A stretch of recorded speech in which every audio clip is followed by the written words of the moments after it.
So far we have a local cluster with one node, and this is the master node.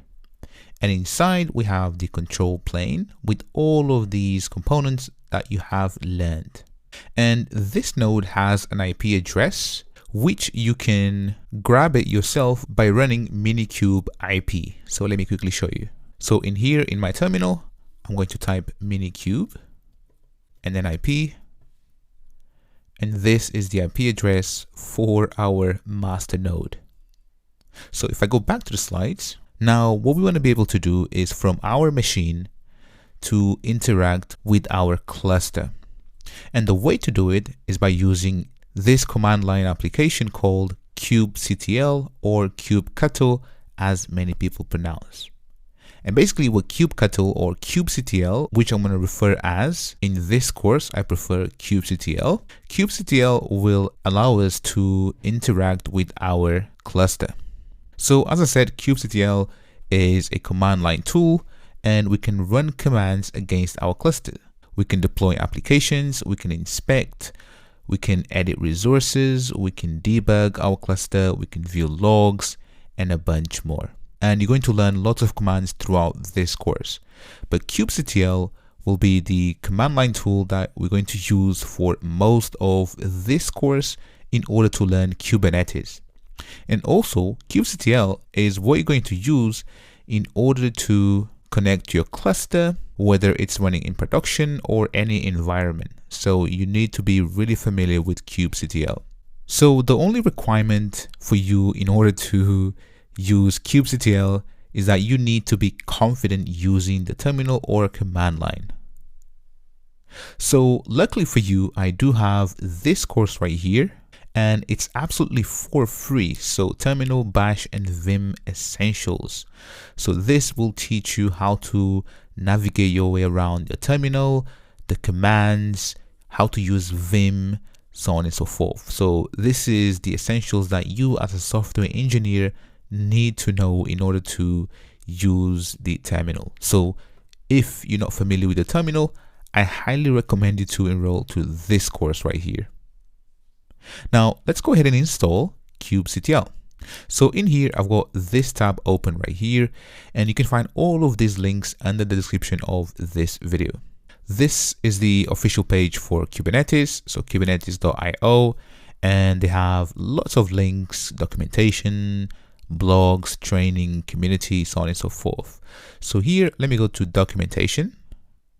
And here you can pretty much just find a bunch of links that will help you to learn Kubernetes.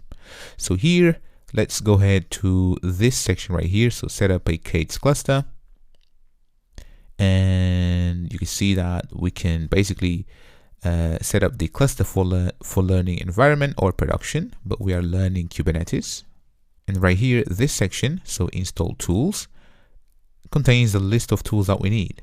So in here, remember I spoke about kind, but we are using minikube right here, and we've done this already. And in order for us to connect to our cluster is by using Kubectl. So Kubernetes command line tool allows you to run commands against your Kubernetes cluster. So go and select whatever operating system that you are using. So in my case, I'm on a Mac. And if I scroll down, you can see that the installation process is really simple. All we have to do is just take this curl command, and then if I go back to my terminal, in here I'm going to paste that command, enter, and there we go. That was successfully installed. And if I scroll down, so right here they have a bunch of other things that we can basically do. And what we need to do is we need to actually make Kubectl binary executable. So let me just take this and then paste that in. There we go. And move Kubectl binary to a file location on your file system. So let me just do this, paste it, and then my password. And let me run this command here. So let's change it to root. There we go. And let's basically just test that we have the correct version and that everything was installed properly. So here, I'm just going to paste that command there. And if I press Ctrl L, enter, and there we go. You can see that we have client version, major 1, minor 20, and this is the git version. That's the hash. So the version is here. So git version right here, the hash, and basically we have successfully installed Kubectl. Next, let's go ahead and use Kubectl to interact with our Kubernetes cluster and deploy a Hello World application. If you had any issues getting this far, go ahead and let me know, but this should be really straightforward. And if you're not familiar with the terminal or command line, definitely enroll to this course. So for now, catch me on the next one.